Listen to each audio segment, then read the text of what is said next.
Halo sahabatku, apa kabar kalian hari ini? Semoga selalu sehat dan bahagia ya. Selamat datang kembali di channel Cerita Momo.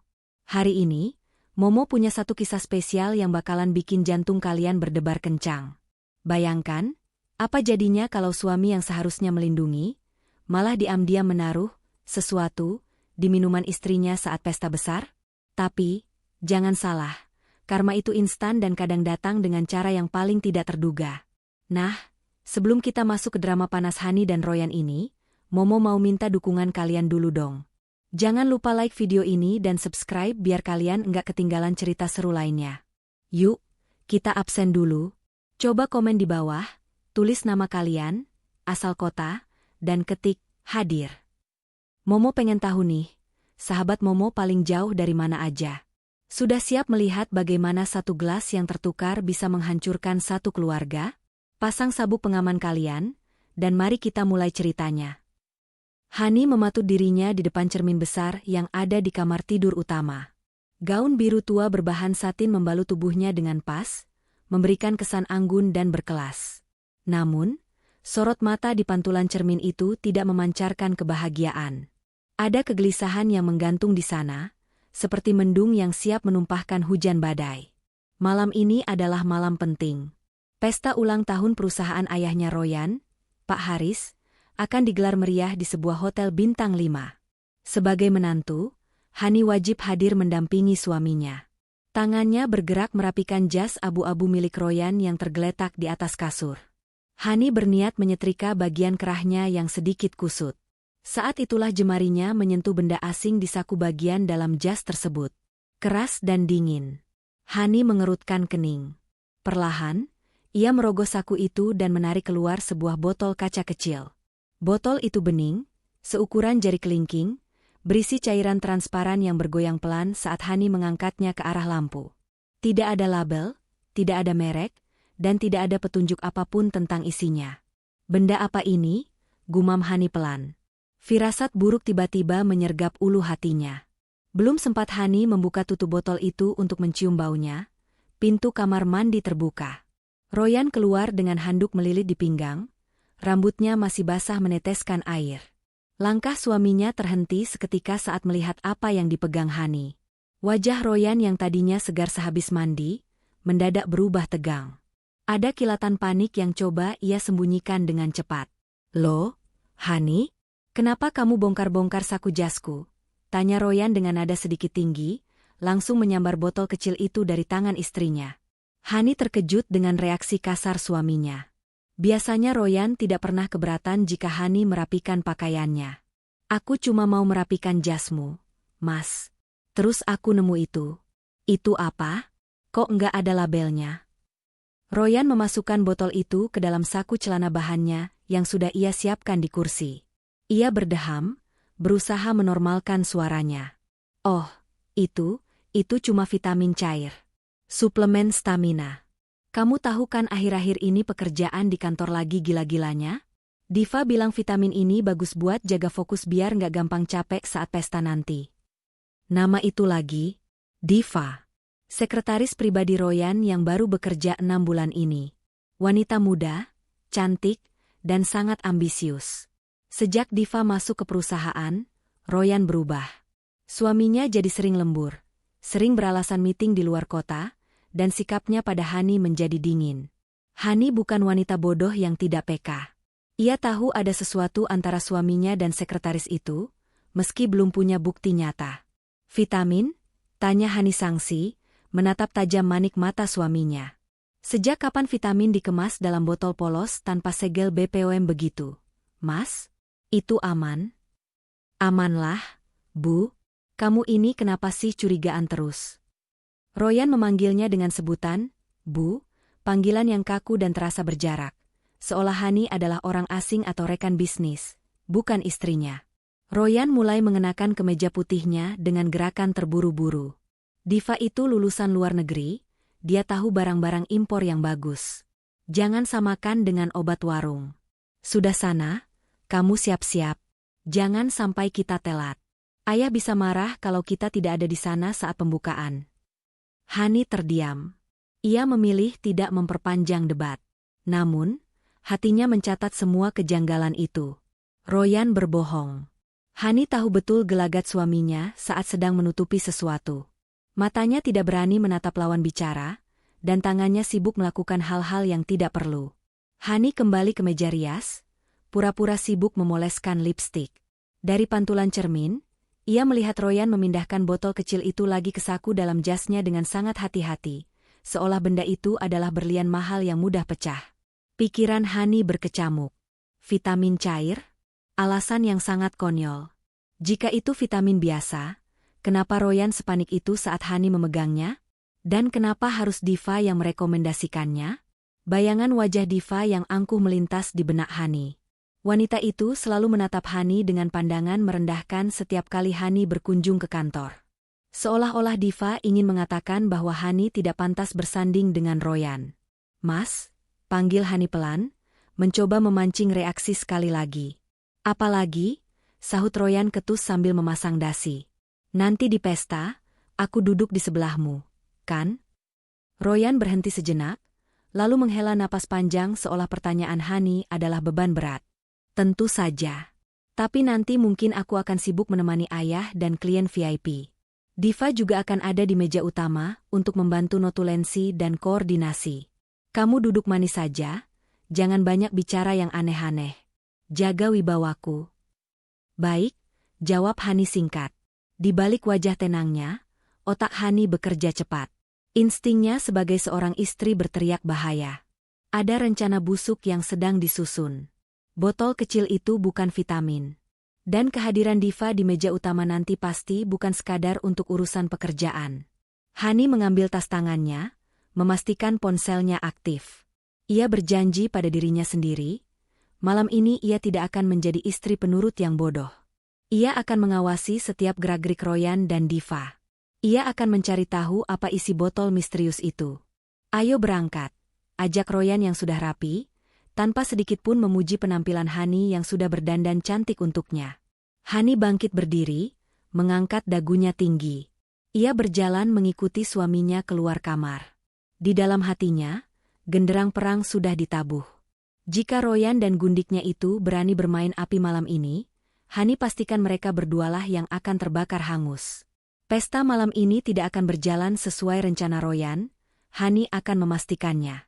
Mobil mewah Royan berhenti tepat di depan lobi hotel yang bermandikan cahaya keemasan. Petugas valet bergegas membukakan pintu. Royan turun lebih dulu, merapikan jasnya, dan langsung melangkah masuk tanpa menoleh sedikit pun ke arah istrinya yang masih berjuang keluar dari mobil dengan gaun panjangnya. Hani menarik napas panjang, menelan rasa perih yang mulai menjalar di dadanya. Malam ini ia harus kuat. Ia bukan hanya istri pajangan, ia adalah nyonya rumah yang sah di acara ini. Lobi hotel sudah dipenuhi tamu-tamu undangan dari kalangan elit bisnis. Harum parfum mahal menyerbak di udara. Royan berjalan cepat, matanya menyapu sekeliling ruangan seolah sedang mencari seseorang yang jauh lebih penting daripada istrinya sendiri.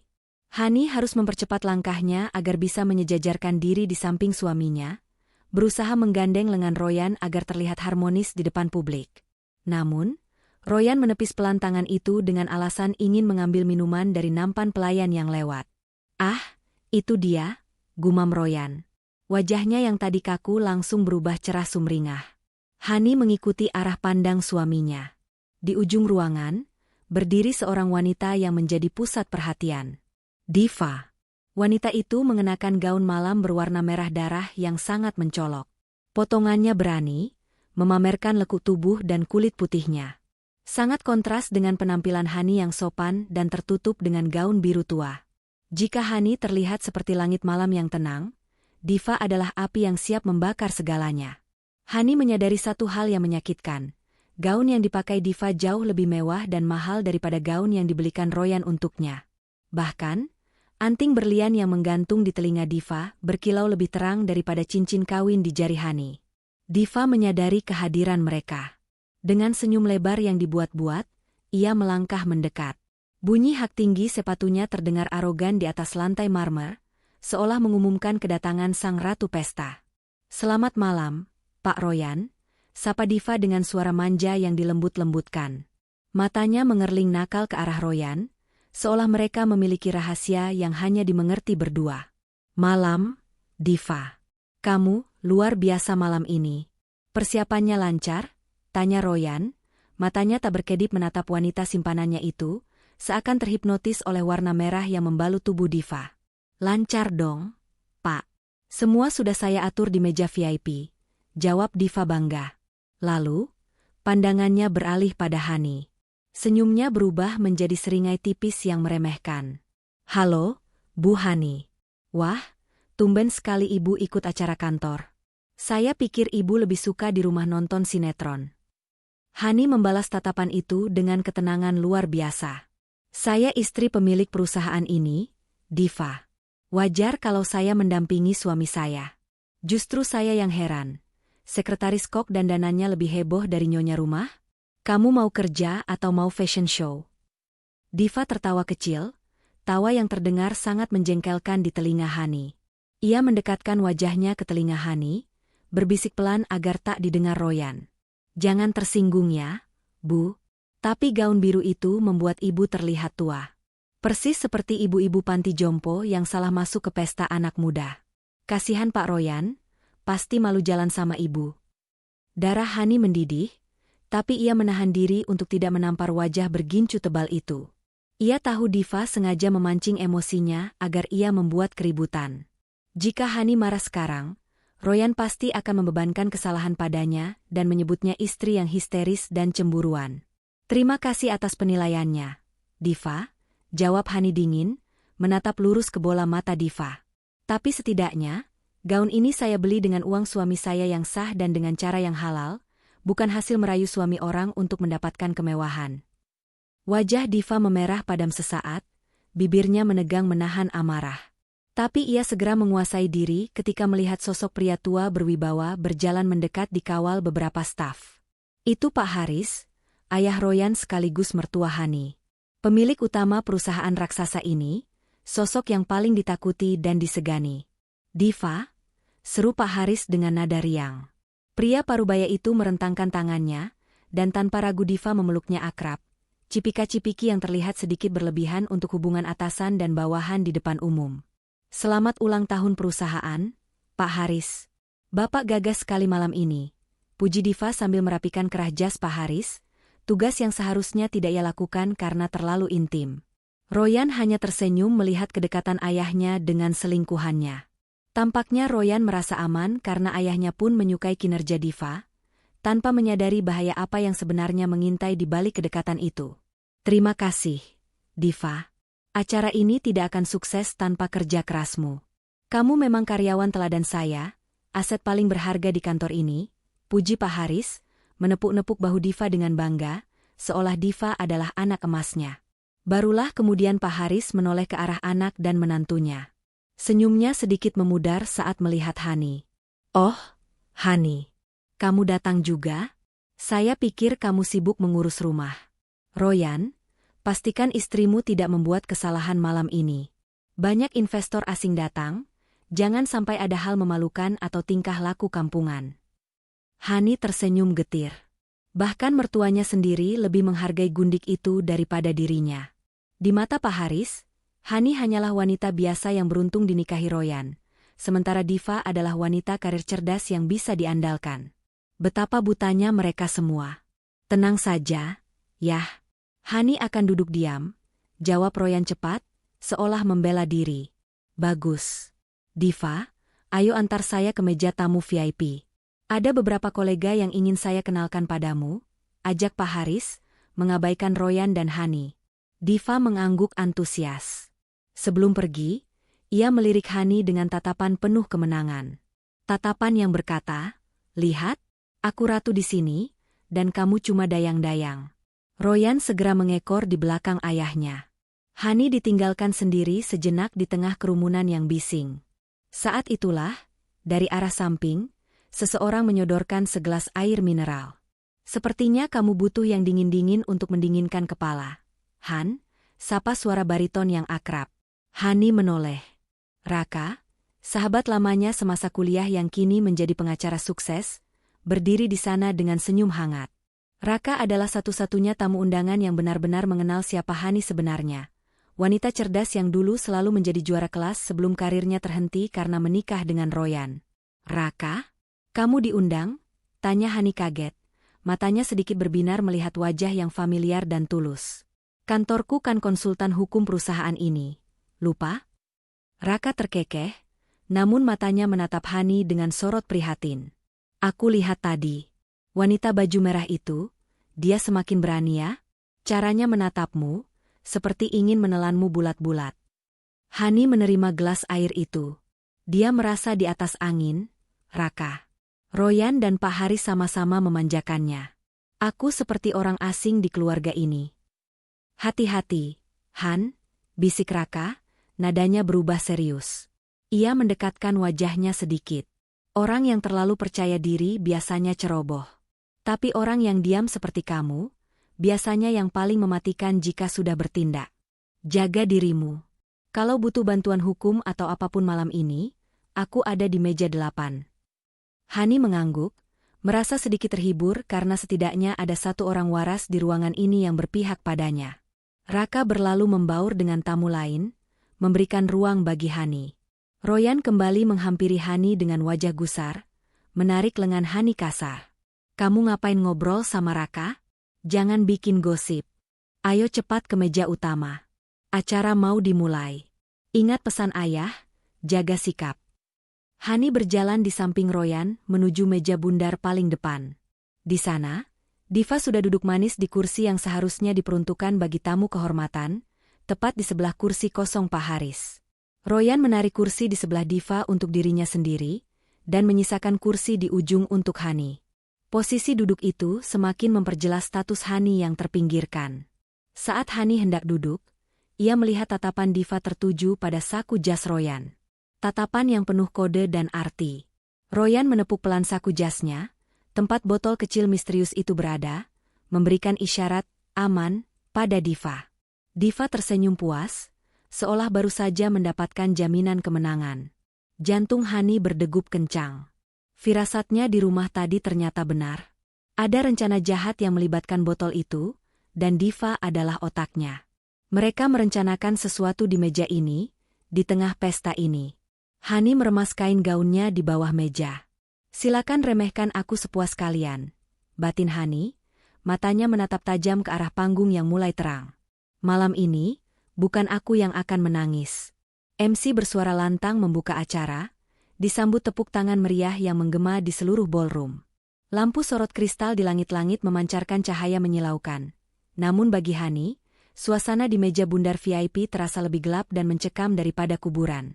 Ia duduk diam di kursinya, memperhatikan bagaimana Diva dengan luasnya menuangkan anggur ke gelas Pak Haris, tertawa renyah menanggapi lelucon mertuanya itu, seolah-olah dialah menantu idaman di keluarga ini. Sementara itu, Royan tampak tidak tenang. Hani bisa melihat butir-butir keringat dingin bermunculan di pelipis suaminya, padahal pendingin ruangan bekerja maksimal. Royan terus-menerus mengetuk-ngetukkan jarinya ke meja, matanya bergerak gelisah antara panggung, wajah ayahnya, dan saku jasnya sendiri. Kaki kanannya bergoyang-goyang di bawah meja, menciptakan getaran kecil yang bisa dirasakan Hani melalui lantai. "Mas, kamu sakit?" tanya Hani datar, memecah fokus Royan. Royan tersentak kaget, seakan baru saja dibangunkan dari mimpi buruk. "Hah? Enggak. Aku cuma gugup mau pidato sambutan nanti. Kamu tahu kan ayah sangat perfeksionis. Aku nggak boleh salah sedikit pun." "Tenang saja, Pak Royan." Sela Diva tiba-tiba, mencondongkan tubuhnya melewati Royan untuk menatap Hani dengan senyum miring. "Pak Royan sudah berlatih pidato dengan saya seharian kemarin di apart, maksud saya di kantor. Pasti lancar." Diva sengaja memelesetkan kata apartemen menjadi kantor hanya untuk melihat reaksi Hani. Wanita itu benar-benar menikmati permainan ini. Hani hanya menatapnya sekilas, lalu kembali fokus pada panggung, mengabaikan provokasi murahan itu. Ketidakpedulian Hani justru membuat Diva semakin kesal dan mendengus kasar. Seorang pelayan berseragam rapi datang, menghampiri meja mereka membawa nampan berisi aneka minuman. "Silakan, Tuan, Nyonya," sapa pelayan itu ramah. Diva dengan cepat mengambil segelas koktail berwarna oranye cerah, dengan hiasan irisan jeruk di bibir gelasnya. Aku mau yang ini. Vodka orange, favoritku. Segar dan bikin semangat. Royan menatap nampan itu, lalu menunjuk segelas jus jeruk murni yang warnanya hampir identik dengan minuman beralkohol milik Diva. Gelasnya pun memiliki bentuk yang sama, hanya berbeda pada hiasan kecil di atasnya. Milik Diva ada buah ceri, milik Hani polos. Tolong jus jeruk itu untuk istri saya, perintah Royan pada pelayan. Pelayan itu meletakkan gelas jus di hadapan Hani, lalu undur diri. Kini, di atas meja tersaji 2 gelas dengan cairan berwarna oranye yang serupa. Satu berisi alkohol, satu berisi jus murni. Royan melirik arloji mahalnya. Hani, aku harus ke toilet sebentar sebelum naik panggung. Perutku mulas. Silakan, jawab Hani singkat. Royan bangkit berdiri, namun bukannya langsung berjalan menjauh, ia justru berputar sedikit ke arah belakang kursi Hani, berpura-pura merapikan jasnya. Gerakannya canggung. Hani, yang sejak awal waspada, tidak menoleh ke belakang. Namun, ia mengeluarkan cermin bedak kecil dari tas tangannya dan membukanya di bawah meja. Dari pantulan cermin kecil itu, Hani bisa melihat tangan Royan bergerak cepat. Tangan suaminya merogoh saku jas, mengeluarkan botol kecil tanpa label yang tadi pagi Hani temukan. Dengan gerakan kilat, Royan membuka tutup botol itu dan menumpahkan seluruh isinya ke dalam gelas jus jeruk milik Hani. Cairan bening itu bercampur dengan jus kuning, menciptakan sedikit buih yang segera menghilang. Royan menggoyangkan gelas itu sedikit dengan jarinya agar tercampur rata, lalu kembali duduk di kursinya dengan wajah yang dipaksa tenang, seolah-olah ia batal ke toilet. Nggak jadi ke toilet, Mas? Tanya Hani, menyimpan kembali cerminnya dengan tenang. Jantungnya bergemuruh kencang, menyadari bahwa suaminya sendiri baru saja meracuninya di depan mata kepalanya sendiri. Nanti saja, tanggung. Acaranya sudah mau masuk sesi inti, elak Royan. Ia lalu mendorong gelas jus yang sudah dibubuhi, itu lebih dekat ke arah Hani. Senyum manis terukir di bibirnya, senyum palsu yang membuat perut Hani mual. Minumlah dulu, Bu. Kamu kelihatan pucat. Jus jeruk bagus buat naikin gula darah biar kamu nggak lemas nanti pas nemenin aku salaman sama tamu. Bujuk Royan dengan nada perhatian yang dibuat-buat. Hani menatap gelas itu. Secara kasat mata, tidak ada yang berubah. Warnanya tetap oranye segar. Tapi Hani tahu, di dalamnya terkandung zat kimia entah apa, yang Royan sebut vitamin, tapi disembunyikan seperti barang haram. Hani melihat ada residu minyak tipis yang mengambang samar di permukaan jus, nyaris tak terlihat jika tidak diperhatikan dengan jeli. Terima kasih, Mas. Perhatian sekali kamu, jawab Hani dengan nada datar yang sulit diartikan. Ia mengangkat gelas itu pelan. Mata Royan membelalak sedikit, antusiasme jahat terpancar jelas. Ia menahan napas, menunggu cairan itu menyentuh bibir istrinya. Di sebelahnya, Diva sedang sibuk bersulang dengan Pak Haris, tidak memperhatikan drama kecil itu. Ayo, Bu, habiskan. Biar segar, desak Royan lagi, tidak sabar. Hani mendekatkan bibir gelas ke mulutnya, mencium aroma jeruk yang kini bercampur dengan bau samar bahan kimia yang agak menyengat, seperti bau obat rumah sakit yang ditumbuk. Hani tahu, jika ia meminum ini, hidupnya akan tamat malam ini juga. Entah ia akan pingsan, sakit perut, atau dipermalukan sesuai rencana mereka. Tunggu, Hani menurunkan gelasnya lagi ke meja. Wajah Royan berubah kecewa seketika. Kenapa? Kok enggak diminum? Dingin sekali AC-nya. Aku mau ambil syal dulu di mobil sebentar. Hani beralasan, mencoba mengulur waktu. Ia butuh momen yang tepat. Momen di mana mata semua orang teralihkan. Ah, ribet banget sih kamu. Minum dulu itu, nanti keburu cair es batunya jadi nggak enak. Bentak Royan pelan namun tajam, hilang sudah topeng suami penyayangnya. Ketidaksabarannya mulai tidak terkontrol. Sabar dong, Royan. Istrimu kan memang begitu, lelet dan banyak mau. Sambar Diva sambil menyesap koktailnya dengan anggun. Lihat dong aku, nggak banyak drama. Minum ya tinggal minum. Hani tersenyum tipis mendengar ucapan Diva. Benar, Diva. Minum ya tinggal minum. Sebentar lagi kamu akan membuktikan ucapanmu sendiri, batin Hani. Lampu ruangan tiba-tiba meredup perlahan. Suara musik orkestra yang tadinya lembut kini berubah menjadi nada intro yang megah dan dramatis. Suara MC terdengar berat dan bergema. Hadirin sekalian, mohon perhatiannya ke layar utama. Kita akan menyaksikan perjalanan sejarah perusahaan yang dibangun oleh Bapak Haris. Layar raksasa di panggung menyala terang, menampilkan video profil perusahaan dengan suara narasi yang menggelegar. Seluruh atensi tamu undangan tersedot ke arah layar. Ruangan menjadi gelap, hanya diterangi bias cahaya dari layar proyektor. Inilah saatnya. Royan menoleh ke arah panggung, begitu juga Pak Haris. Diva, yang duduk di sebelah Royan, sibuk mengeluarkan bedak padatnya, memanfaatkan keremangan untuk memperbaiki riasannya agar tetap paripurna saat lampu menyala nanti. Ia meletakkan gelas kaktail oranyenya di meja, tepat di samping gelas jus beracun milik Hani. Posisi kedua gelas itu berdekatan, nyaris bersentuhan. Dalam kegelapan itu, mata Hani bersinar tajam. Tidak ada keraguan sedikit pun di hatinya. Tangan kanannya bergerak secepat kilat, tanpa suara, menggeser posisi kedua gelas itu. Geser kiri. Geser kanan. Dalam hitungan detik, gelas kaktail milik Diva kini berada di hadapan Hani. Dan gelas jus berisi cairan misterius racikan Royan, kini berdiri manis di hadapan Diva. Hani menarik tangannya kembali ke pangkuan, duduk tegak dengan napas teratur. Jantungnya berdetak kencang bukan karena takut, tapi karena adrenalin. Pertukaran itu sempurna. Tidak ada yang melihat. Kegelapan dan ego mereka sendiri telah menjadi sekutu terbaik Hani. Hani menatap lurus ke depan, ke arah layar yang menampilkan kesuksesan semu keluarga ini. Ia menunggu lampu menyala kembali, menunggu babak baru di mana korban dan pelaku akan bertukar tempat tanpa mereka sadari. Video profil perusahaan berakhir dengan logo emas besar yang terpampang di layar, diiringi gemuruh tepuk tangan dari ratusan tamu undangan. Saat lampu ballroom perlahan menyala kembali, menyipitkan mata semua orang yang sempat terbiasa dengan kegelapan, Hani merasakan ketegangan yang luar biasa di udara. Namun, wajahnya tetap datar, seolah ia hanyalah patung porselen yang tak bernyawa. Di sebelahnya, Diva baru saja selesai membedaki wajahnya. Ia menutup kotak bedak mahalnya dengan bunyi klik yang cukup keras, lalu mengeluh pelan sambil memegangi lehernya. Duh, gara-gara makan keripik asin tadi tenggorokanku jadi kering banget. Keluh Diva manja, matanya melirik ke arah gelas di meja. Tanpa curiga sedikit pun, tangan Diva terulur meraih gelas yang ada di hadapannya. Gelas jus jeruk yang kini berisi cairan, vitamin, racikan Royan. Karena warna minuman Diva sebelumnya, vodka orange, dan jus jeruk milik Hani hampir identik di bawah pencahayaan lampu kuning hotel.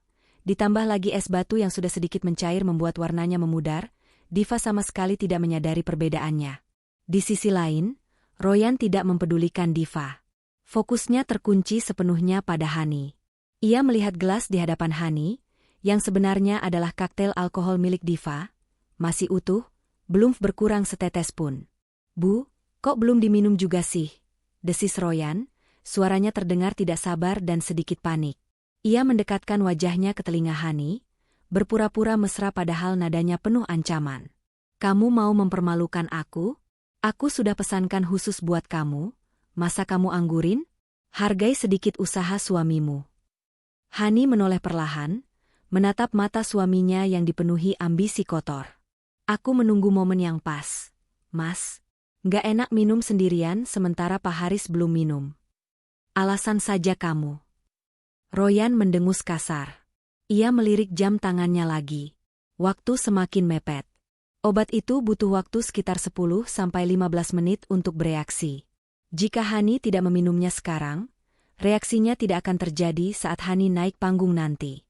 Rencana Royan untuk membuat Hani terlihat gila dan meracau saat mendampinginya menerima penghargaan bisa gagal total. Minum sekarang, Hani. Atau aku tidak akan membiarkanmu pulang ke rumah malam ini, ancam Royan berbisik tajam. Hani tersenyum tipis, senyum yang membuat bulu kuduk Royan sedikit meremang tanpa ia tahu alasannya. Baiklah, kalau itu mau kamu, Mas. Tepat saat itu, Pak Haris berdiri dari kursinya. Ia mengangkat gelas wine-nya tinggi-tinggi, memberi isyarat kepada seluruh tamu untuk bersulang merayakan ulang tahun perusahaan. Hadirin sekalian, suara Pak Haris menggelegar tanpa mikrofon, menunjukkan wibawanya. Mari kita angkat gelas kita. Untuk kesuksesan, kejayaan, dan masa depan perusahaan kita yang semakin gemilang. Cheers! Cheers! Seru para tamu serempak. Ini adalah momen yang tidak bisa dihindari. Di meja bundar VIP, Royan, Diva, dan Hani ikut mengangkat gelas mereka. Jantung Royan berdegup kencang bak genderang perang. Matanya melotot menatap gelas di tangan Hani. Ia menahan napas, berdoa dalam hati agar cairan itu segera masuk ke tubuh istrinya. Sebentar lagi, Hani, sebentar lagi kamu akan jadi sejarah, dan aku bisa bebas bersama Diva, batin Royan licik. Diva, yang memang sudah sangat kehausan, tidak lagi peduli dengan etika bersulang yang anggun. Begitu Pak Haris selesai bicara, ia langsung menempelkan bibir gelas ke mulutnya. Ia mengira akan merasakan sensasi vodka yang menyengat dan segar. Di sebelahnya, Hani juga mengangkat gelasnya. Ia tahu gelas di tangannya berisi alkohol. Hani bukan peminum, tapi ia tahu ia harus meminumnya sedikit saja untuk mengelabui Royan. Cukup satu tegukan kecil untuk membasahi bibir, sisanya akan ia buang nanti saat ada kesempatan. Suasana hening sejenak saat ratusan orang menenggak minuman mereka. Diva meneguk minumannya dengan rakus. 1 teguk besar. 2 teguk. Cairan dingin itu mengalir deras melewati tenggorokannya yang kering. Ada rasa aneh yang sedikit pahit dan berbau kimia, berbeda dengan rasa jeruk segar atau vodka yang biasa ia minum. Namun, karena rasa hausnya yang tak tertahankan dan dominasi rasa manis sirup jeruk, Diva mengabaikan rasa aneh itu. Ia pikir mungkin es batunya sudah terlalu cair, atau bartender mencampurnya dengan brand vodka murahan. Gluk, gluk, gluk. Diva menghabiskan hampir setengah gelas dalam sekali minum. Ia meletakkan gelas itu kembali ke meja dengan napas lega. Ah, aneh rasanya. Agak pahit, gumam Diva sambil menyeka sudut bibirnya dengan tisu. Royan tidak mendengar keluhan Diva. Ia terlalu sibuk memperhatikan Hani. Hani meminum sedikit dari gelasnya. Rasa alkohol yang tajam langsung menyengat lidahnya. Ia menahan keinginan untuk batuk. Ia menelan sedikit saja, lalu meletakkan gelas itu kembali dengan tenang. Sudah puas, Mas? Tanya Hani, menatap Royan. Royan menghela napas panjang, senyum kemenangan mulai terbit di wajahnya. Ia melihat isi gelas Hani sudah berkurang sedikit. Itu sudah cukup. Dosis yang ia masukkan sangat tinggi. Sedikit saja masuk ke tubuh, efeknya akan tetap fatal. Pintar. Begitu dong jadi istri yang nurut. Puji Royan sambil menepuk-nepuk punggung tangan Hani. Sentuhan yang terasa menjijikkan bagi Hani. Nanti kamu akan merasa sedikit pusing. Itu efek vitaminnya bekerja. Jangan khawatir, itu tandanya tubuhmu sedang menyerap energi. Energi ya? Ulang Hani pelan. Matanya melirik arah Diva yang kini sedang sibuk mengunyah buah ceri dari piring kecilnya. Tanpa Royan sadari, bom waktu yang ia racik sendiri kini sedang berdetak di dalam tubuh wanita yang salah. Zat kimia berbahaya itu kini mulai menyebar melalui aliran darah Diva, menuju ke saraf pusatnya, bersiap untuk meledakkan kewarasannya di depan umum. Diva tiba-tiba memegang kepalanya. Duh, kok tiba-tiba agak lieng ya? Keluhnya pada Pak Haris. Mungkin efek wine tadi belum hilang. Pak Haris tertawa renyah. Ah, kamu ini, Diva, baru minum sedikit sudah pusing. Kuatkan fisikmu. Sebentar lagi nama kamu akan dipanggil untuk penghargaan karyawan terbaik. Jangan sampai pingsan di panggung. Tenang, Pak. Diva kuat kok. Jawab Diva sambil memaksakan tawa, meski matanya mulai berkedip-kedip lebih cepat. Ia merasa suhu tubuhnya naik drastis. Keringat dingin mulai muncul di tengkuknya. Jantungnya berdebar tidak beraturan, seperti habis lari maraton. Hani memperhatikan semua gejala itu dengan seksama dari sudut matanya. Ia mengenali tanda-tanda itu. Royan benar-benar tidak main-main dengan dosisnya. Itu bukan sekadar obat pusing. Itu stimulan dosis tinggi yang biasa dipakai di dunia malam untuk membuat orang kehilangan kendali. Mas Royan, panggil Diva. Suaranya mulai terdengar sedikit serak dan berat. AC-nya mati ya? Kok panas banget sih? Royan menoleh sekilas, acuh tak acuh. Dingin kok. Perasaanmu saja. Jangan manja, sebentar lagi giliran kita. Royan masih mengira bahwa Hanilah yang akan segera merasakan panas itu. Ia terus melirik Hani, menunggu istrinya mengeluh atau bertingkah aneh. Tapi anehnya, Hani justru terlihat sangat tenang. Bahkan mulai menyantap hidangan pembuka dengan santai. "Kamu nggak merasa panas, Bu?" pancing Royan penasaran. Hani menggeleng pelan sambil mengunyah salad udangnya. "Enggak. Justru segar banget setelah minum jus tadi." "Kenapa, Mas? Kamu berharap aku sakit?" Enggak. Maksudku baguslah kalau begitu," Royan menjawab gugup. Ia mulai bingung. Kenapa Hani baik-baik saja? Padahal Diva di sebelahnya sudah mulai mengipas-ngipaskan tangannya ke leher dengan gerakan gelisah yang tidak wajar. Di bawah meja, kaki Diva mulai bergerak-gerak liar, mengetuk lantai dengan tempo cepat. Matanya yang tadi tajam kini mulai terlihat sayu namun liar, melirik ke sana kemari dengan paranoid. Obat itu mulai mengambil alih kesadarannya, mengikis rasa malunya, dan membuka pintu gerbang bagi semua rahasia kotor yang tersimpan di kepalanya. Hani meletakkan garpunya. Pertunjukan sesungguhnya baru saja akan dimulai. Waktu seakan berjalan lambat bagi Royan. Matanya tak henti-hentinya melirik arloji di pergelangan tangan kirinya. Sudah 10 menit berlalu sejak Hani meneguk minumannya. Seharusnya, menurut instruksi dari penjual obat gelap yang ia temui, efeknya akan mulai terasa dalam hitungan menit. Target akan mulai merasa pusing, mual, lalu kehilangan orientasi, dan akhirnya meracau tak terkendali. Namun, pemandangan di hadapannya sungguh membingungkan. Hani duduk dengan punggung tegak, wajahnya tenang, dan senyum sopan masih terukir di bibirnya setiap kali ada tamu yang menyapa. Tidak ada tanda-tanda keringat dingin, mata sayu, atau tangan gemetar. Istrinya itu justru terlihat sangat menikmati suasana pesta. Sesekali memotong steak di piringnya dengan gerakan pisau dan garpu yang stabil. "Mas, kenapa kamu liatin aku terus? Makanannya nggak enak?" tanya Hani tiba-tiba, membuat Royan tersentak kaget hingga garpu di tangannya berdenting nyaring membentur piring. Enak kok." "Enak?" jawab Royan gugup. Ia buru-buru menyuapkan potongan daging ke mulutnya untuk menutupi kegelisahannya. "Aku cuma khawatir sama kamu. Kamu beneran nggak pusing, Bu?" "Pusing kenapa sih, Mas? Dari tadi kamu tanya itu terus." "Aku sehat walafiat," jawab Hani santai, lalu menyesap air mineralnya. Hani sengaja minum banyak air putih untuk menetralkan sisa rasa alkohol dari koktail yang tadi ia cicipi sedikit.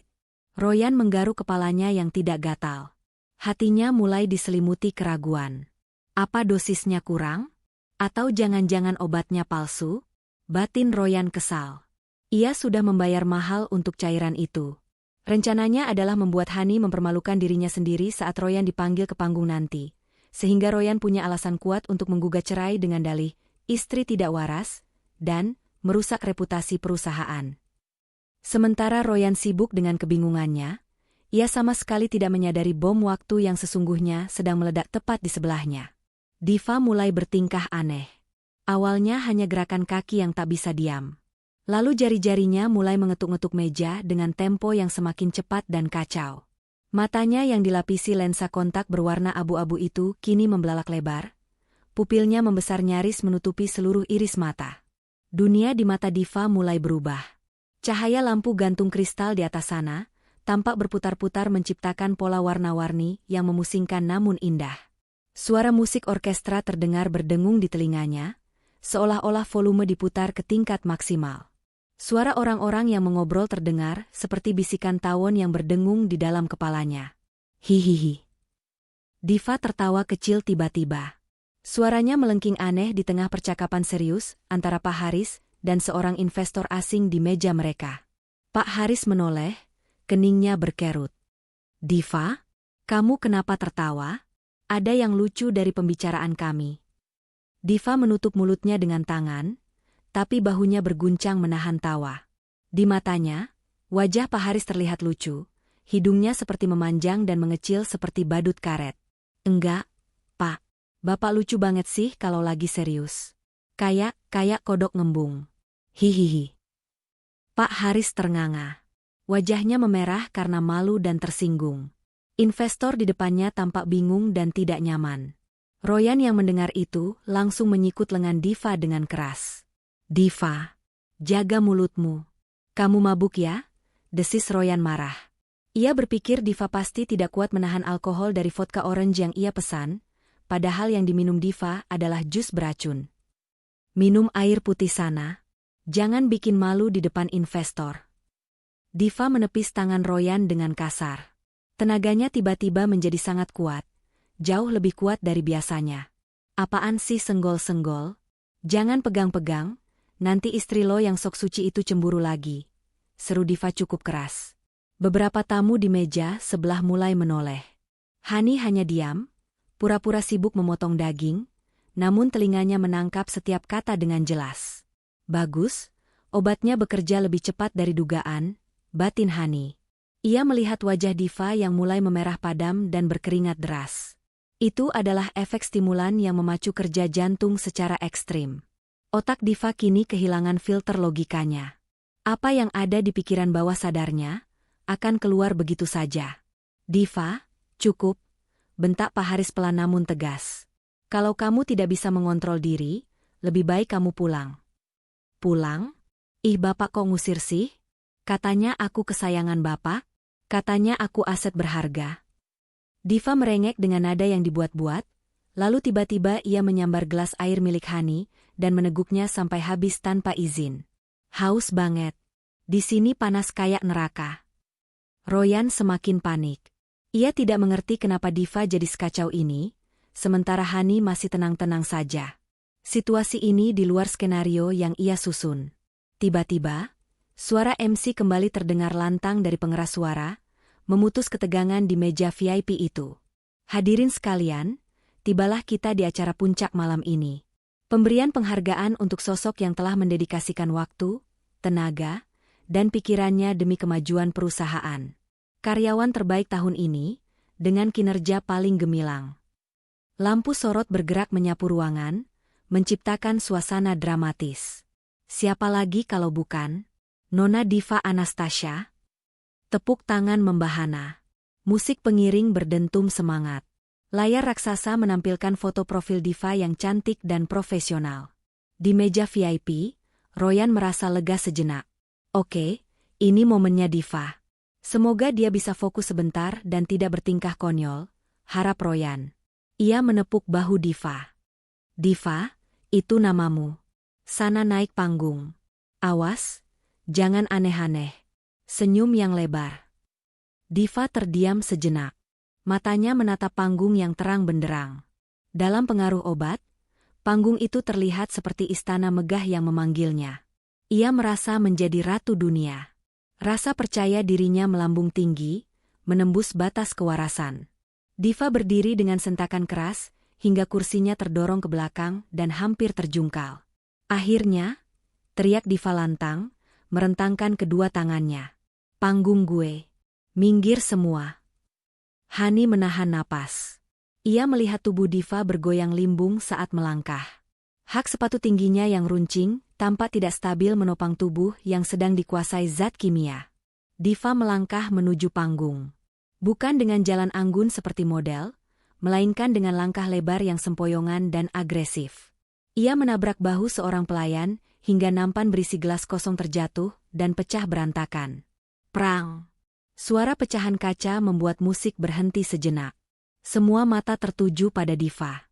Hening. Namun Diva tidak peduli. Ia malah tertawa terbahak-bahak melihat pecahan gelas itu. Opa Aa. Pecah berarti membeli. Serunya ngawur, lalu kembali berjalan menuju tangga panggung. Royan menepuk jidatnya. Wajahnya pucat.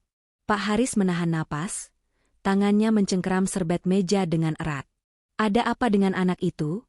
Desis Pak Haris geram. Hani menatap punggung Diva yang sedang menaiki anak tangga panggung dengan susah payah. Ia tahu, begitu Diva memegang mikrofon itu, tidak ada satupun kekuatan di dunia ini yang bisa menghentikan kebenaran yang akan dimuntahkannya. Diva sampai di tengah panggung. Ia merebut mikrofon dari tangan MC dengan kasar. MC yang kaget mencoba menahannya, tapi Diva mendorongnya menjauh. Minggir lo, gue mau pidato. Bentak Diva, suaranya menggema ke seluruh penjuru ruangan melalui sound system ribuan watt. Diva berdiri di sana, di bawah sorot lampu yang menyilaukan, dengan rambut yang mulai berantakan dan senyum menyeringai yang mengerikan. Ia menatap lautan manusia di depannya, lalu pandangannya terkunci pada meja VIP, tepat ke arah Royan dan Pak Haris. "Halo semuanya AA," sapa Diva dengan nada melengking yang pecah. "Kalian semua pasti kagumkan sama gue? Cantik, pintar, seksi. Nggak kayak istri bos kalian yang di pojokan itu, yang kayak taplak meja." Suasana ballroom mendadak riuh rendah. Bisik-bisik mulai terdengar. Royan mematung di kursinya, darahnya serasa berhenti mengalir. Ini bukan sekadar mabuk. Ini bencana. Hani hanya duduk diam, matanya dingin menatap panggung. "Silakan, Diva. Panggung ini milikmu. Hancurkan dirimu sendiri," bisik hati Hani. Suasana di dalam ballroom yang megah itu mendadak hening, seolah seluruh oksigen tersedot keluar dalam sekejap. Ratusan pasang mata terbelalak menatap sosok wanita bergaun merah di atas panggung yang baru saja melontarkan penghinaan kasar kepada istri pemilik acara. Musik latar berhenti total, menyisakan dengungan feedback mikrofon yang menyakitkan telinga. Di meja VIP, Royan merasa seakan lantai di bawah kakinya runtuh. Wajahnya pucat pasi, darahnya berdesir dingin. Ia menatap Hani di sebelahnya dengan ngeri, namun Hani tetap duduk dengan postur sempurna. Wajahnya tidak menunjukkan emosi apapun, seolah ia sedang menonton pertunjukan teater yang membosankan. Di atas panggung, Diva merasa tubuhnya seringan kapas. Obat racikan Royan itu bekerja dengan cara yang mengerikan, memutus semua filter logika dan rasa malu di otak Diva, sekaligus memompa adrenalin ke tingkat yang mematikan. Di mata Diva yang kini berkabut halusinasi, wajah-wajah para tamu undangan yang terkejut itu tampak seperti penonton yang sedang memuja-muja dirinya. Ia merasa menjadi bintang utama di konser tunggalnya sendiri. "Kenapa kalian diam?" teriak Diva lagi, suaranya pecah dan melengking. Ia berjalan sempoyongan ke tepi panggung, nyaris terperosok jatuh jika tangannya tidak menyambar tiang penyangga backdrop. "Tepuk tangan dong buat gue. Diva Anastasia, sekretaris paling mahal, paling cantik, paling bisa segalanya." Diva tertawa terbahak-bahak, tawa yang terdengar sumbang dan mengerikan.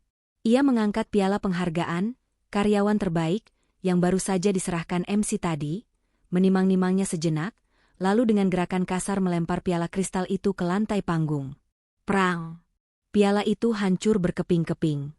Serpihan kristal berserakan di bawah sorot lampu. "Sampah," cemooh Diva, menunjuk pecahan piala itu. "Gue nggak butuh piala murahan ini. Gue butuhnya duit. Duit dan kekuasaan. Iya kan, Pak Bos?" Diva menunjuk lurus ke arah meja VIP dengan telunjuk gemetar. Pak Haris mematung di kursinya, wajahnya merah pada menahan amarah yang meledak-ledak. Tangannya mengepal hingga buku-buku jarinya memutih. Ia menoleh cepat ke arah Royan. "Royan, kendalikan wanitamu itu sekarang juga. Atau saya panggil security untuk menyeretnya keluar seperti binatang," desis Pak Haris, suaranya bergetar karena emosi. Royan tersentak. Ia sadar ia harus bertindak sebelum Diva ngoceh lebih ngawur lagi. Dengan kaki gemetar, Royan berlari menaiki tangga panggung. Jantungnya berpacu liar, keringat dingin membasahi punggung kemejanya. Dalam benaknya, ia mengutuk dirinya sendiri. Kenapa obatnya bereaksi begini? Harusnya Hani yang gila, bukan Diva. Kenapa bisa salah sasaran? Begitu sampai di atas panggung, Royan berusaha meraih lengan Diva. "Diva, cukup. Turun. Kamu sakit," bisik Royan keras, mencoba merebut mikrofon dari tangan wanita itu. Namun tenaga Diva di luar dugaan. Efek stimulan membuat otot-ototnya menegang kuat. Ia menghempaskan tangan Royan dengan kasar, hingga suaminya itu terhuyung mundur. "Jangan pegang-pegang," bentak Diva. Kali ini suaranya terdengar jelas di seluruh penjuru ruangan melalui sound system. "Lo siapa ngatur-ngatur gue?" "Oh, gue tahu. Lo Royan kan? Suami takut istri yang bisanya cuma janji manis doang." Gumam kaget terdengar dari para tamu undangan. Beberapa orang mulai mengeluarkan ponsel mereka, merekam kejadian langka dan memalukan ini. Kilatan lampu flash kamera mulai bermunculan satu persatu, seperti kunang-kunang yang siap mengabadikan kehancuran reputasi keluarga konglomerat itu. Royan panik setengah mati melihat kamera-kamera itu. Ia kembali menerjang maju, berusaha membungkam mulut Diva dengan tangannya. "Diva, diam. Kita bicarakan di belakang." Turun sekarang. Diva meronta liar. Ia mendorong dada Royan sekuat tenaga, lalu menendang tulang kering pria itu dengan ujung sepatu hak tingginya yang runcing. Arg. Royan mengerang kesakitan, memegangi kakinya sambil melompat-lompat kecil. Wibawanya sebagai CEO mudah hancur lebur dalam sekejap mata. Melihat Royan kesakitan, Diva justru tertawa kegirangan. Ia merasa sangat berkuasa. Rasain lo, makanya jangan sok merintah. Lo pikir gue takut sama lo? Gue tahu semua rahasia lo, Royan. Gue tahu isi brankas lo, gue tahu password email lo, gue bahkan tahu warna celana dalam lo. Pernyataan vulgar itu membuat suasana semakin kacau. Para istri pejabat dan sosialita menutup mulut mereka dengan tangan, terkejut bukan main. Bisik-bisik berubah menjadi riuh rendah cemoohan. Hani masih duduk diam di kursinya, namun kini ia menyesap teh hangatnya dengan sangat pelan. Di balik cangkir itu, bibirnya menyunggingkan senyum yang sangat tipis, nyaris tak terlihat. Ia melihat Raka di meja seberang memberikan anggukan kecil padanya, sebuah tanda bahwa sahabatnya itu pun menikmati pertunjukan kejujuran ini. Royan, yang kini menahan sakit di kakinya dan malu di wajahnya, berusaha bangkit lagi. Ia memberi isyarat panik kepada petugas keamanan di sudut ruangan. Tolong, bawa dia turun. Dia keracunan makanan. Cepat, teriak Royan putus asa, mencoba membangun narasi bahwa Diva hanya sakit. Dua orang petugas keamanan bertubuh kekar, segera berlari naik ke panggung. Melihat ada orang asing mendekat, paranoid Diva meledak. Dalam halusinasinya, ia melihat kedua petugas itu sebagai monster yang ingin menangkapnya. Jangan mendekat, jerit Diva histeris, mundur teratur hingga punggungnya menabrak layar proyektor. Matanya liar mencari perlindungan. Lalu, pandangannya kembali tertuju pada sosok Pak Haris yang duduk kaku di depan panggung. Wajah Diva berubah drastis. Dari garang dan agresif, tiba-tiba menjadi manja dan merengek seperti anak kecil. Ia melihat Pak Haris bukan sebagai atasan, tapi sebagai satu-satunya pelindung yang ia miliki. Sayangku, tolong aku, rinti Diva sambil mengulurkan tangannya ke arah Pak Haris. Mereka jahat sama aku. Royan jahat. Dia mau bunuh aku kayak dia mau bunuh istrinya. Kalimat terakhir itu seperti petir yang menyambar di siang bolong. Hening kembali tercipta, kali ini lebih mencekam. Royan membeku. Matanya membelalak horor. Diva baru saja membocorkan niat jahat Royan tanpa sadar. Diva terus meracau, air mata mulai meleleh melunturkan maskaranya yang tebal, membuat wajahnya tampak seperti badut horor. Ia menunjuk-nunjuk Royan dengan penuh kebencian. Dia itu iblis. Tadi dia kasih aku obat bukan buat aku, buat si Hani. Diva cekikikan lagi, suaranya berubah-ubah antara menangis dan tertawa. Dia bilang itu vitamin, padahal isinya racun biar Hani jadi gila. Tapi kok malah aku yang enak begini rasanya? Dunia muter-muter kayak komedi putar. Seru banget. Pengakuan polos itu terekam jelas oleh puluhan kamera ponsel. Para tamu undangan tersentak kaget. Kata, racun, bergema di ruangan itu. Pak Haris berdiri perlahan. Wajahnya yang tadi merah karena marah, kini berubah pucat karena syok.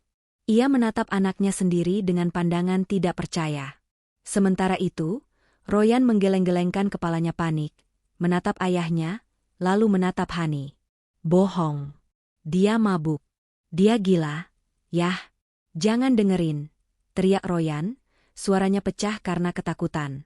Tapi Diva belum selesai. Ia merasa belum mendapatkan pembelaan yang ia inginkan dari Pak Haris. Rasa obat itu membuatnya semakin nekat.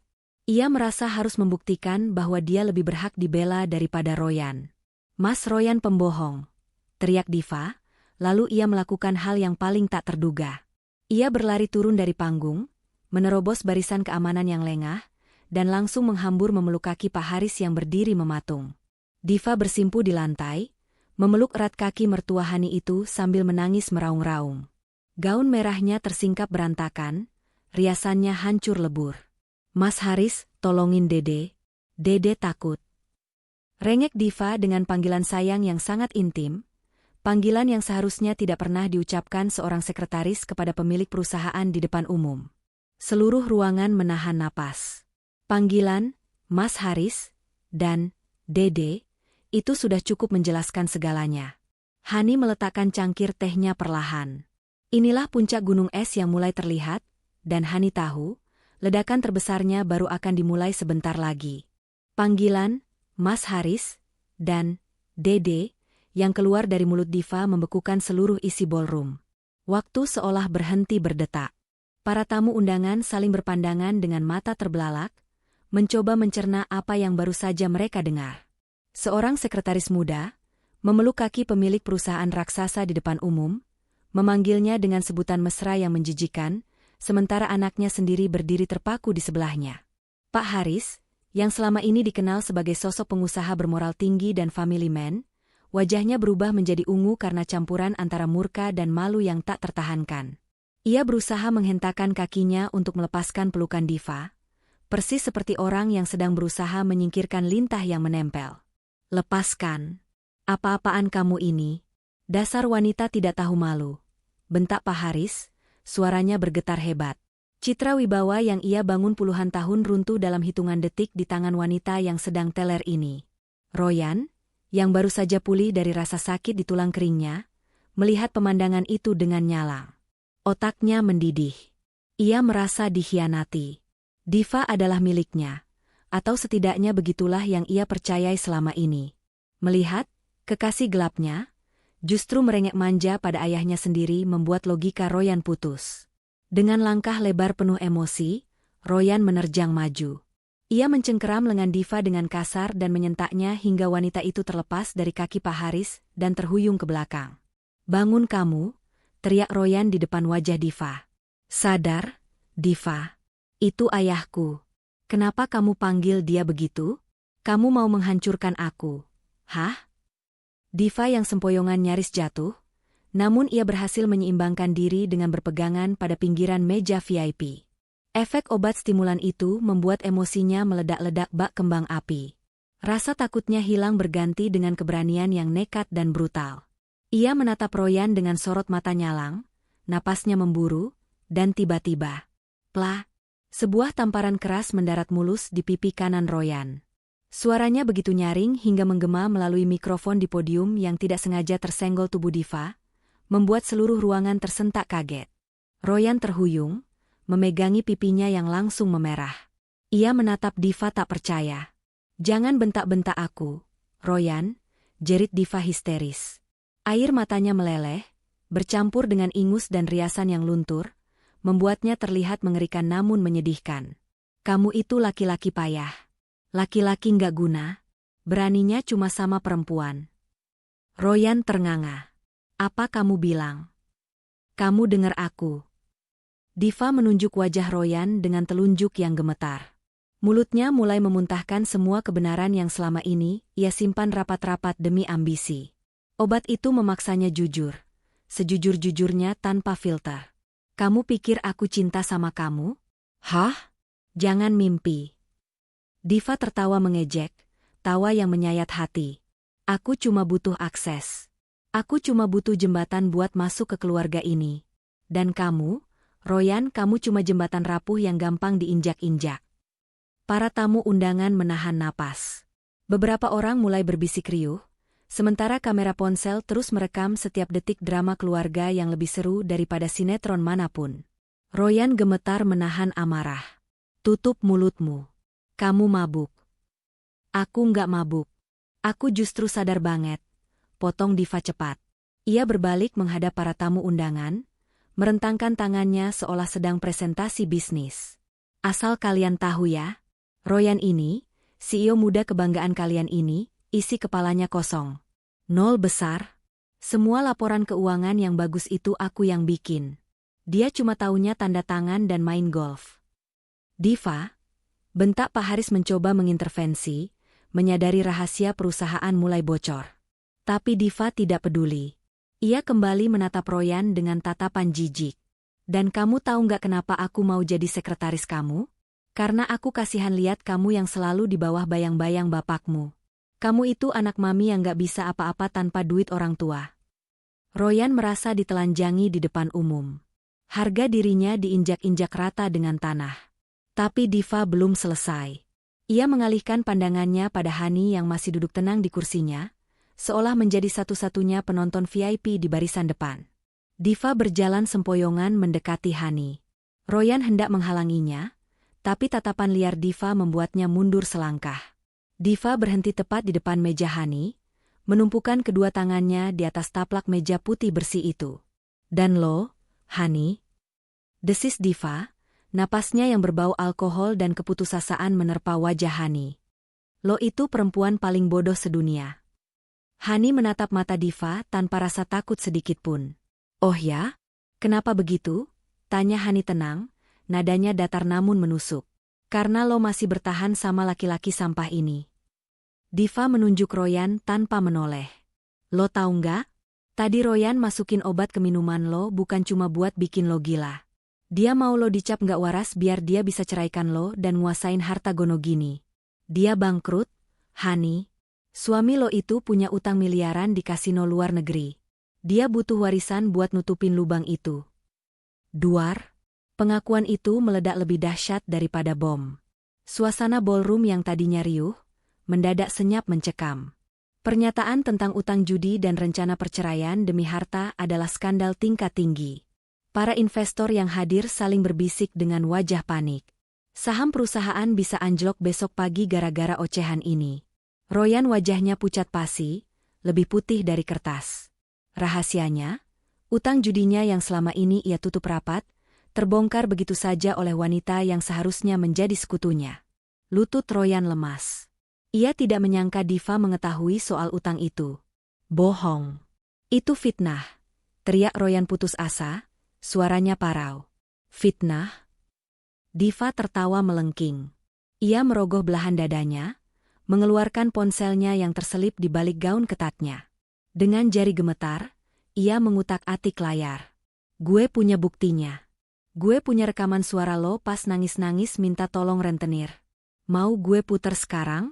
Hah? Royan melompat maju, berusaha merebut ponsel itu. Jangan. Diva menghindar dengan gesit, efek adrenalin membuatnya bergerak lincah meski sempoyongan. Ia berlari memutari meja bundar, menjadikan Pak Haris sebagai tameng. Mas Haris, tolongin aku. Anakmu mau pukul aku. Jerit Diva lagi, kembali memeluk lengan Pak Haris. Lindungi aku, Mas. Ingat janji kita di villa minggu lalu. Pak Haris membeku. Matanya melirik ke arah istrinya, Ibu Royan, yang baru saja datang dari toilet dan berdiri mematung di pintu masuk ballroom dengan wajah syok. Diva terus meracau, air matanya tumpah ruah. Royan itu jahat. Mas, dia nggak kayak Mas Haris yang lembut dan royal. Royan pelit. Dia cuma kasih aku tas KW, padahal Mas Haris beliin aku apartemen di Kuningan, kan? Hani menutup mulutnya dengan tangan, pura-pura kaget, padahal di dalam hati ia bersorak. Bingo. Ternyata dugaannya tentang hubungan Royan dan Diva hanya setengah dari kebenaran. Kenyataan yang sebenarnya jauh lebih busuk dan menjijikkan. Diva bukan hanya selingkuhan Royan, tapi juga simpanan bapaknya. Ayah dan anak berbagi wanita yang sama di dalam satu perusahaan. Diam kamu, Jalang. Royan sudah tidak tahan lagi. Ia kehilangan akal sehatnya. Ia mengambil botol anggur dari meja terdekat dan hendak melemparkannya ke arah Diva. Hentikan, suara Raka menggelegar. Pengacara itu melompat dari kursinya, menahan tangan Royan sebelum botol itu melayang. Kendalikan dirimu, Royan. Kamu mau masuk penjara karena penganiayaan di depan ratusan saksi. Royan terengah-engah, dadanya naik turun. Matanya merah menyala menatap Diva yang kini berlindung di ketiak ayahnya. Diva, merasa aman karena Royan ditahan, kembali mendongak menatap Pak Haris dengan tatapan memuja yang mengerikan akibat pengaruh obat. Ia mengelus dada bidang pria tua itu di depan semua orang. Udah, Mas. Usir aja Royan. Dia nggak guna, racau Diva sambil tersenyum lebar seperti orang gila. Kita kan mau hidup bahagia berdua. Lagian, aku punya kejutan buat Mas Haris. Kejutan yang bakal bikin Mas seneng banget dan lupa sama anak gagal kayak Royan. Diva mengelus perutnya yang rata dengan gerakan dramatis. Seringai kemenangan terukir di wajahnya yang berantakan. Ia bersiap menjatuhkan kartu as terakhirnya, kartu yang ia yakini akan menyelamatkannya dan membuat Pak Haris bertekuk lutut selamanya. Hani melihat gestur tangan Diva di perut itu. Ia menyipitkan mata. Jadi itu senjata rahasianya, batin Hani. Ironis sekali. Royan ingin menyingkirkan aku demi wanita ini, padahal wanita ini sedang mengandung benih kehancuran bagi Royan sendiri. Malam itu, hujan kejujuran benar-benar turun deras, membasahi dan melunturkan segala kepalsuan yang selama ini membungkus keluarga terpandang itu. Dan Hani, satu-satunya orang yang tetap kering di bawah payung kesabarannya, bersiap menyaksikan babak akhir dari kehancuran mereka. Suasana di dalam ballroom hotel itu bukan lagi tegang, melainkan mencekam seperti detik-detik sebelum eksekusi mati.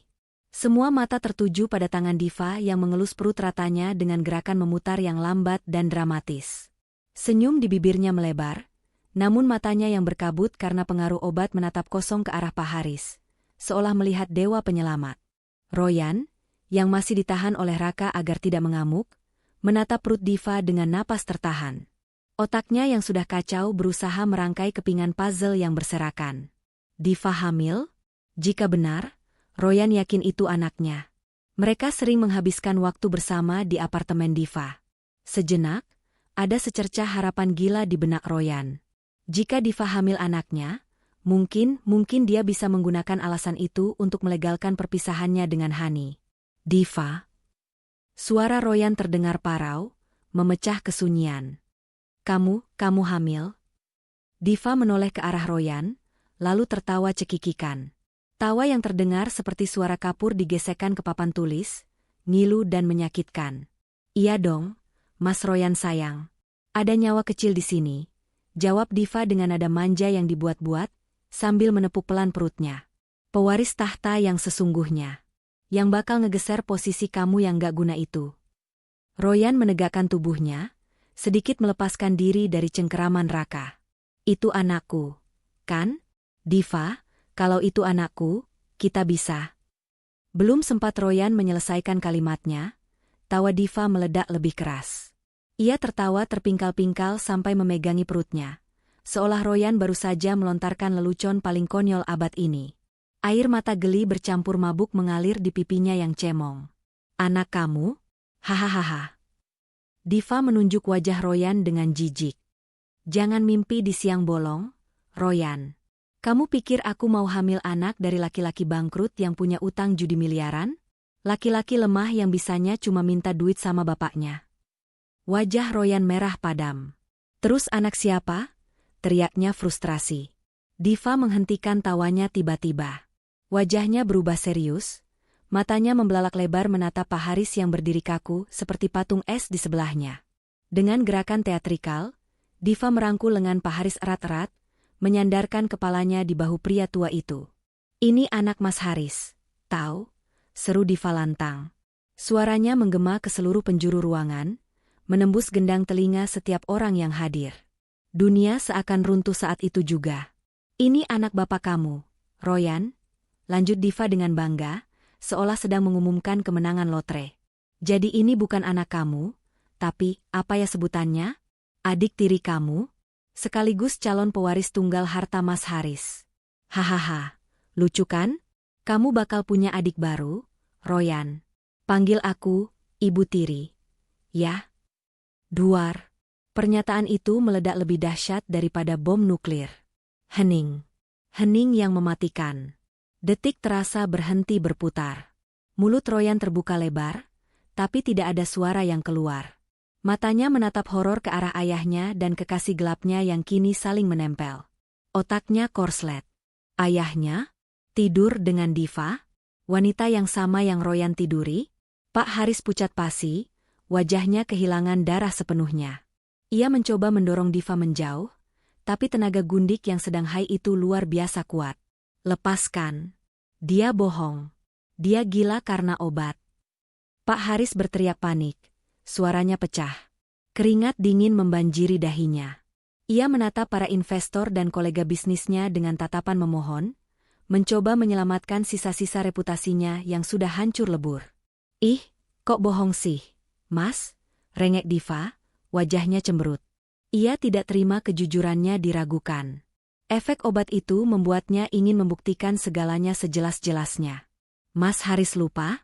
Pas kita check-in di Villa Puncak bulan lalu, pas Mas Haris bilang kalau istrinya Mas Haris, si ibu tua yang keriput itu, udah nggak bisa muasin Mas lagi? Mas bilang mau punya anak laki-laki yang kuat, nggak lembek kayak Royan. Nah, ini aku kasih. Laki-laki, Mas. Dokter bilang cowok. Setiap kata yang keluar dari mulut Diva adalah paku yang ditancapkan ke peti mati kehormatan keluarga Pak Haris.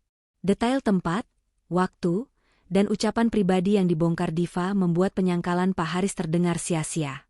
Di pintu masuk ballroom, terdengar suara jeritan tertahan lalu diikuti bunyi buk. Ibu Royan, istri sah Pak Haris, jatuh pingsan. Tubuhnya ambruk ke lantai marmer setelah mendengar pengkhianatan ganda dari suami dan calon menantu impian suaminya itu. Beberapa staf hotel berlarian menolongnya, menambah kekacauan di ruangan itu. Melihat ibunya jatuh pingsan, sesuatu dalam diri Royan patah. Rasa malu, marah, jijik, dan sakit hati bercampur menjadi satu gelombang amarah yang tak terbendung. Royan menatap ayahnya bukan lagi sebagai figur otoritas yang ia takuti, melainkan sebagai musuh yang paling menjijikan. Ayahnya bukan hanya mengkhianati ibunya, tapi juga menusuk Royan dari belakang dengan meniduri wanitanya. "Bapak!" desis Royan, suaranya bergetar hebat. "Bapak tidur sama dia? Bapak tahu dia pacar saya, dan Bapak tidur sama dia?" Pak Haris gelagapan. "Royan, dengar dulu ini salah paham." "Salah paham apa?" teriak Royan. Urat-urat lehernya menonjol keluar. Ia menghempaskan tangan Raka yang masih memeganginya. Raka, yang menyadari situasi sudah di luar kendali dan berbahaya, akhirnya melepaskan Royan dan mundur selangkah untuk melindungi Hani. Bebas dari tahanan, Royan menerjang maju seperti banteng terluka. Ia tidak menyerang Diva. Ia menyerang ayahnya sendiri. "Bajingan!" teriak Royan sambil melayangkan tinjunya ke wajah Pak Haris. Bugh! Pukulan itu telak mengenai rahang Pak Haris. Sang konglomerat terhuyung mundur dan jatuh menimpa meja prasmanan di belakangnya. Piring-piring berisi kue mahal berjatuhan, pecah berantakan menimpa lantai dan jas mahalnya. "Bapak ambil semuanya dari saya. Harga diri saya. Dan sekarang wanita saya juga Bapak embat. Dasar tua bangka nggak tahu diri." Royan melompat ke atas tubuh ayahnya, mencekik leher pria tua itu dengan membabi buta. Kekacauan total. Para tamu undangan menjerit histeris. Wartawan dan orang-orang yang merekam dengan HP semakin gencar mengabadikan momen bersejarah runtuhnya dinasti bisnis Pak Haris. Petugas keamanan yang tadi ragu-ragu karena bingung harus membela siapa, akhirnya berlarian mencoba memisahkan ayah dan anak yang sedang baku hantam itu. Diva, yang melihat Mas Haris-nya dipukuli, bukannya menolong malah tertawa senang sambil bertepuk tangan. Baginya yang sedang halusinasi, ini adalah pertunjukan gulat yang seru. "Ayo Royan, pukul lagi. Hahaha. Rasain tuh si tua bangka." Sorak Diva, benar-benar kehilangan akal sehatnya. Ia menari-nari kecil di antara pecahan piring, tidak peduli kakinya berdarah terkena beling. Di tengah badai kekacauan itu, Hani perlahan bangkit dari kursinya. Ia berdiri tegak, tenang, dan anggun. Tidak ada setitik noda pun di gaun birunya. Ia melihat Royan yang sedang diseret paksa oleh 3 satpam, wajahnya lebam dan penuh air mata kemarahan. Ia melihat Pak Haris yang terbatuk-batuk di lantai dengan kemeja robek, dan noda makanan mengotori wibawanya. Dan ia melihat Diva yang menari gila di atas panggung kehancuran mereka sendiri. Hani menoleh ke arah Raka yang berdiri siaga di sampingnya. "Ayo kita pergi, Raka," ucap Hani pelan. Suaranya tenang, kontras dengan keriuhan di sekitarnya. Pertunjukannya sudah selesai. Endingnya sangat memuaskan. Raka mengangguk hormat, menatap kagum pada ketegaran sahabatnya. "Ayo, Han. Mobilku sudah siap di lobi." Hani melangkah pergi meninggalkan meja VIP itu. Saat melewati Royan yang sedang meronta-ronta di pegangan satpam, langkah Hani terhenti sejenak. Royan mendongak, menatap istrinya dengan pandangan memohon, putus asa, dan hancur. "Hani, tolong aku. Hani." Rintih Royan. Hani menatapnya dingin. Tidak ada rasa kasihan. Tidak ada rasa cinta. Hanya ada rasa lega yang luar biasa. Hani merogoh tas tangannya, mengambil cincin kawin emas putih yang melingkar di jari manisnya, lalu melepaskannya perlahan. Dengan gerakan ringan, Hani menjatuhkan cincin itu ke lantai, tepat di depan wajah Royan yang sedang berlutut ditahan satpam. Cincin itu berdenting kecil, bunyi yang menandakan berakhirnya sebuah ikatan neraka. "Selamat menikmati adik barumu, Mas," bisik Hani tajam. Tanpa menoleh lagi, Hani berjalan keluar dari ballroom itu dengan kepala tegak, meninggalkan puing-puing keluarga suaminya yang terbakar habis oleh api yang mereka nyalakan sendiri. Udara malam Jakarta menyapa kulit wajah Hani begitu ia melangkah keluar dari lobi hotel. Angin berhembus pelan, membawa kesejukan yang kontras dengan neraka duniawi yang baru saja ia tinggalkan di dalam ballroom. Di belakangnya, suara sirine ambulans dan mobil polisi mulai terdengar mendekat, memecah keheningan malam, menandakan bahwa babak hukum dari drama keluarga itu akan segera dimulai. Raka membukakan pintu mobil sedan hitamnya untuk Hani. "Masuklah, Han. Kamu aman sekarang." Hani mengangguk pelan, merosot duduk di jok penumpang yang empuk. Tubuhnya terasa lelah luar biasa, seolah seluruh energinya terkuras habis untuk mempertahankan topeng ketenangan selama berjam-jam. Namun, di balik kelelahan itu, ada perasaan ringan yang membuncah di dada. Rasa lega yang sudah bertahun-tahun tidak ia rasakan. Beban menjadi istri penurut, menantu yang diremehkan, dan wanita yang dikhianati, kini terangkat sepenuhnya. Saat mobil melaju meninggalkan pelataran hotel, Hani menatap kaca spion. Ia melihat mobil polisi berhenti di depan lobi. Beberapa petugas bergegas masuk. Hani tahu, malam ini Royan tidak akan tidur di kasur empuk rumah mewah mereka, melainkan di lantai dingin sel tahanan. Keesokan paginya, matahari bersinar cerah, seolah ikut merayakan kebebasan Hani. Namun, bagi keluarga besar Pak Haris, hari itu adalah awal dari kiamat. Hani duduk di sofa apartemen milik Raka, tempat persembunyian sementara yang paling aman. Di hadapannya, televisi menyiarkan berita pagi yang menggemparkan seluruh negeri. Tidak ada satupun saluran TV yang melewatkan berita itu. Skandal memalukan di pesta ulang tahun perusahaan raksasa, ayah dan anak terlibat baku hantam rebutan sekretaris hamil. Judul berita utama itu terpampang besar dengan warna merah menyala. Hani menyesap kopi hitamnya sambil memperhatikan layar. Video amatir yang direkam para tamu undangan semalam kini viral di semua media sosial. Tagar drama keluarga Haris dan azab pelakor menjadi trending topik nomor 1 di Twitter dan TikTok. Layar televisi menampilkan cuplikan video saat diva berteriak histeris di atas panggung. "Ini anak Mas Haris. Bukan anak Royan." Wajah diva yang berantakan dan Royan yang mengamuk disensor sebagian, namun teriakan dan pengakuan dosa itu terdengar sangat jelas. Dahsyat sekali efeknya, komentar Raka yang baru keluar dari dapur membawa piring berisi roti panggang. Ia duduk di seberang Hani, ikut menonton berita. Saham perusahaan Pak Haris anjlok 40% pagi ini. Investor asing menarik diri massal. Mereka kehilangan triliunan rupiah dalam semalam. Hani tersenyum miris. Itu harga yang pantas untuk keserakahan mereka, Raka. Dan ada berita update lagi, lanjut Raka, menunjuk layar ponselnya. Royan resmi ditetapkan sebagai tersangka kasus penganiayaan berat terhadap ayahnya sendiri di depan umum. Polisi punya ratusan saksi mata dan bukti video. Dia tidak bisa mengelak. Ancaman hukumannya bisa di atas 5 tahun penjara. Hani terdiam sejenak, membayangkan Royan yang kini meringkuk di tahanan. Di kantor polisi, Royan duduk di sudut sel yang pengap dengan wajah lebam dan tatapan kosong. Jas mahalnya sudah dilepas, kemejanya robek dan kotor. Ia tidak tidur sedetik pun semalam. Pikirannya dipenuhi oleh penyesalan dan kebingungan yang menyiksa. Royan tahu betul apa yang terjadi pada Diva. Itu adalah efek samping dari obat racikannya sendiri. Obat yang seharusnya ia berikan pada Hani untuk membuat istrinya terlihat gila, justru diminum oleh Diva. Senjata makan tuan. Royan ingin berteriak menyalahkan Hani, menuduh Hani menukar gelas itu. Tapi ia sadar, jika ia membuka mulut soal gelas yang tertukar, sama saja ia mengakui bahwa ia berniat meracuni istrinya. Itu adalah percobaan pembunuhan berencana. Hukumannya jauh lebih berat daripada penganiayaan. Royan terjebak dalam perangkap yang ia buat sendiri. Ia harus menelan pil pahit itu bulat-bulat.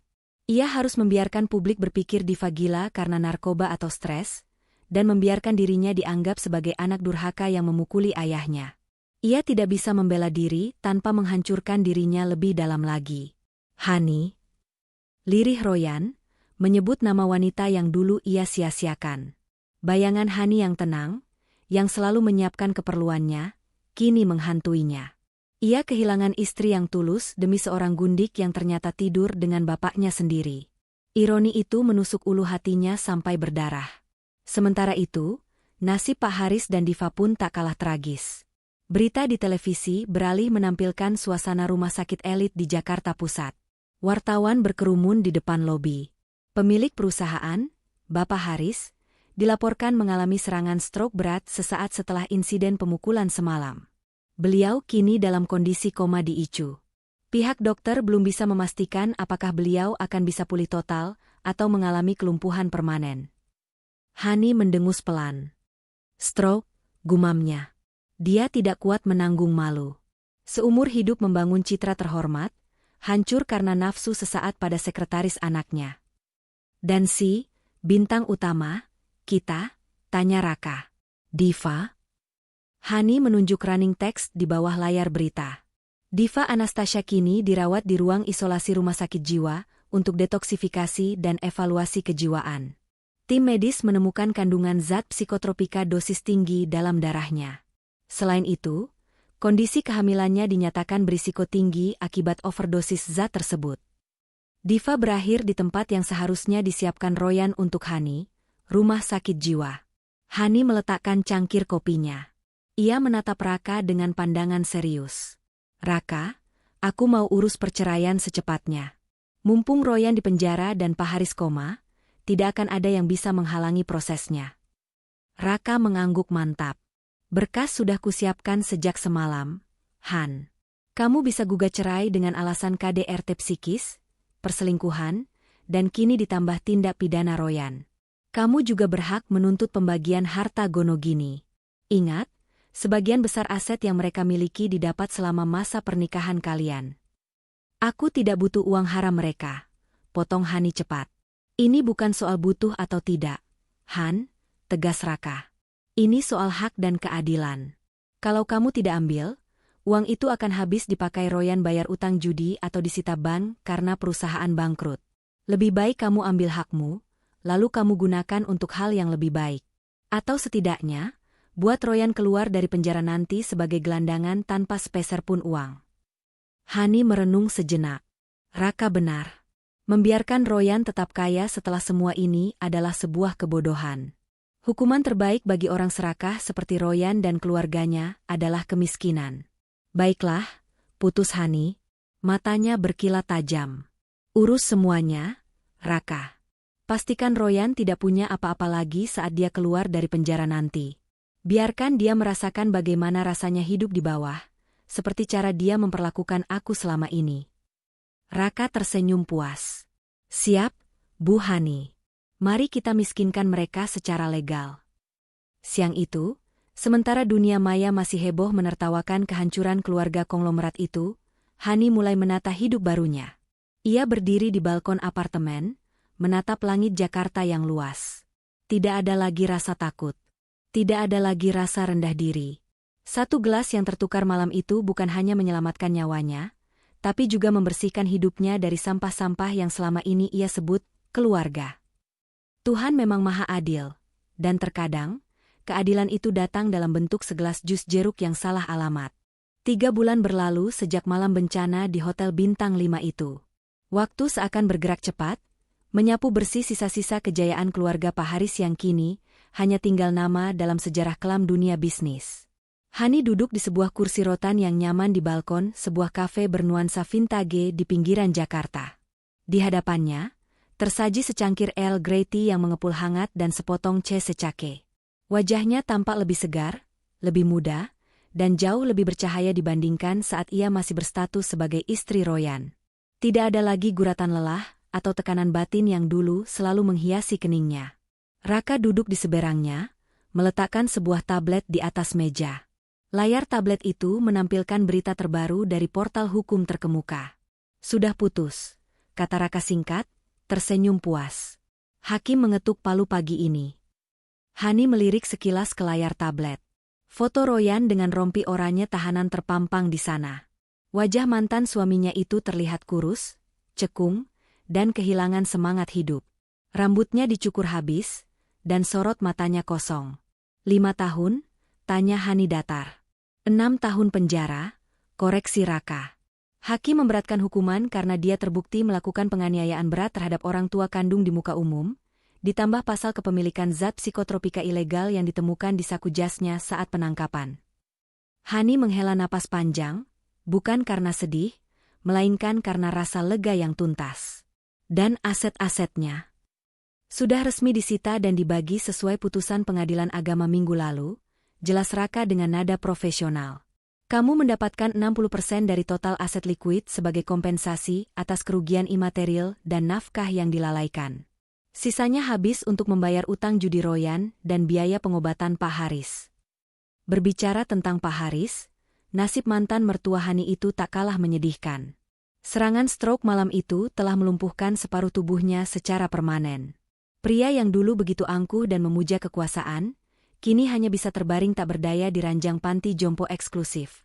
Satu-satunya tempat yang bisa dibayar dengan sisa uang mereka. Ironisnya, dia harus menghabiskan sisa hidupnya dirawat oleh perawat asing, tanpa ada anak atau istri yang sudi menjenguknya. Ibu Royan, setelah siuman dan mengetahui skandal menjijikan suaminya, langsung mengajukan gugatan cerai dan pergi ke luar negeri menenangkan diri. Lalu, bagaimana kabar, bintang utama, kita? Tanya Hani sambil menyuapkan potongan kecil kue ke mulutnya. Raka menggeser layar tabletnya ke berita lain. Diva masih di bangsal gangguan jiwa. Dokter bilang kerusakan saraf akibat overdosis stimulan itu cukup parah. Dia sering berhalusinasi dan berbicara sendiri. Raka berhenti sejenak, lalu menatap Hani lekat-lekat. Dan hasil tes DNA bayinya sudah keluar kemarin. Hani meletakkan garpunya. Ini adalah kunci terakhir dari kotak Pandora itu. Dan hasilnya? Positif, jawab Raka tegas. 99,9% cocok dengan DNA Pak Haris. Hani tertawa kecil, tawa yang terdengar getir namun bebas. Jadi benar. Royan masuk penjara karena memukuli ayahnya sendiri demi membela wanita yang mengandung adik tirinya. Skenario Tuhan memang selucu itu. Bayangkan betapa hancurnya mental Royan di dalam penjara saat mengetahui fakta ini. Ia tidak hanya kehilangan istri, harta, dan kebebasan, tapi juga harga dirinya sebagai laki-laki. Ia dikhianati oleh ayah kandungnya dan wanita yang ia gadang-gadang sebagai cinta sejatinya. Royan kini sendirian, membusuk di balik jeruji besi bersama penyesalan yang tak berujung. Kamu sudah menang mutlak, Han, ujar Raka lembut.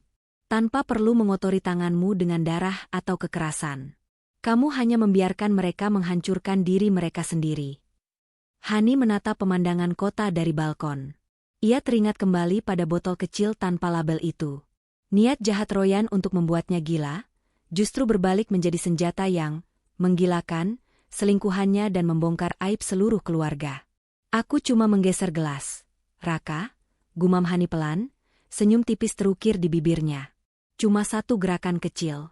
Geser kiri, geser kanan. Tapi ternyata gerakan kecil itu mengubah takdir hidupku selamanya. Hani mengambil gelas tehnya, mengangkatnya sedikit ke arah langit biru yang cerah. Untuk gelas yang tertukar, bisik Hani. Untuk kebebasanmu, sahut Raka, ikut mengangkat cangkir kopinya. Mereka bersulang ringan. Denting cangkir itu terdengar merdu, menutup lembaran kelam masa lalu Hani. Tidak ada lagi Hani yang penurut dan bodoh. Yang ada kini adalah Hani yang mandiri, kaya raya, dan bahagia. Ia bangkit dari kursinya, merapikan gaunnya, dan melangkah keluar dari kafe itu dengan kepala tegak.